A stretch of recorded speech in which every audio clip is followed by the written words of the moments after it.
ఈరోజు ఒక వీడియో చూశాను. రాఘవ చెద్దా అని ఆమ్ ఆద్మీ పార్టీ ఎంపీ సభలో మాట్లాడుతూ ఒక విషయం చెప్పిండు. చాలా ఆశ్చర్యం గొలిపేటువంటి విషయం అది. మనము జిఎస్టీ కడుతున్నాం, ఎప్పటి నుంచి కడుతున్నామో తెలిస్తే ఆశ్చర్యపోతారు. మన పిల్లలు పుట్టక ముందే మనం కడుపులో ఉన్నప్పుడే ట్యాక్స్ కడుతున్నాం. ఎట్లనో తెలుసా? వ్యాక్సిన్ కొని, అంటే ఇప్పుడు ప్రెగ్నెంట్ కాగానే ఏం చేస్తారు, మదర్కు వ్యాక్సిన్ వేస్తుంటారు. ఆ వ్యాక్సిన్ మీద కూడా జిఎస్టీ ట్యాక్స్ కడుతున్నాము. అక్కడ మొదలైతే ట్యాక్స్ కట్టడం అనేది పుట్టక ముందే బేబీ ఫుడ్, దానికి ఏమైనా పిల్లలకి ఏమైనా ఫుడ్ కొనాలంటే ఆ ఫుడ్ మీద కూడా మనము 12% జిఎస్టీ కడుతున్నాము. డైపర్ కొనాలన్నా, అంటే ముడ్డికి కట్టేటువంటి డైపర్ కొనాలన్నా కూడా దానికి కూడా మనం 12% ట్యాక్స్ కడుతున్నాం. అక్కడి నుంచి వస్తే పిల్లోడు స్కూల్కి పోయేటప్పుడు స్కూల్ యూనిఫామ్ తోటి మొదలవుతుంది. స్కూల్ యూనిఫామ్కు ట్యాక్స్ కడతాం. స్కూల్ యూనిఫామ్ కొంటాం కదా, దాని మీద కూడా జిఎస్టీ ట్యాక్స్ కడతాం. షూ కొంటాం అంటే బూట్ల మీద కూడా ట్యాక్స్ కడతాం. బ్యాగ్ కొంటాం, స్కూల్ బ్యాగ్ మీద కూడా జిఎస్టీ కడతాం. తర్వాత లంచ్ బాక్స్ కొంటాం, లంచ్ బాక్స్ మీద కూడా ట్యాక్స్ కడతాం. లంచ్ బాక్స్ కొన్న తర్వాత ఏం కొంటాం, బుక్స్ కొంటాం, బుక్స్ మీద కూడా ట్యాక్స్ కడతాం.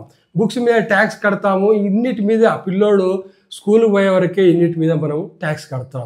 తర్వాత ఏదైనా ఒక వెహికల్ కొందాం అనుకుంటాం అనుకోండి, ఒక బండి, స్కూటరు, ఒక కారు ఏదో కొనాలంటే దాని మీద ట్యాక్స్ కడతాం.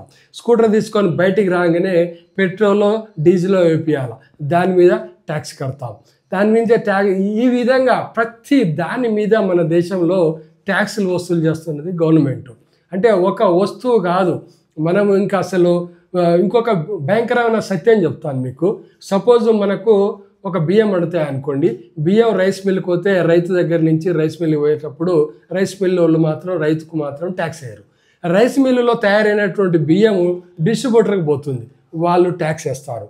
దాని ఎంత 12 to 15% ఎంతో జిఎస్టీ కడతారు. అక్కడి నుంచి డిస్ట్రిబ్యూటర్ కాడి నుంచి షాప్కి వస్తుంది, డిస్ట్రిబ్యూటర్ కూడా అమ్మిన దాని మీద 5% ఎంతో ట్యాక్స్ వేస్తాడు.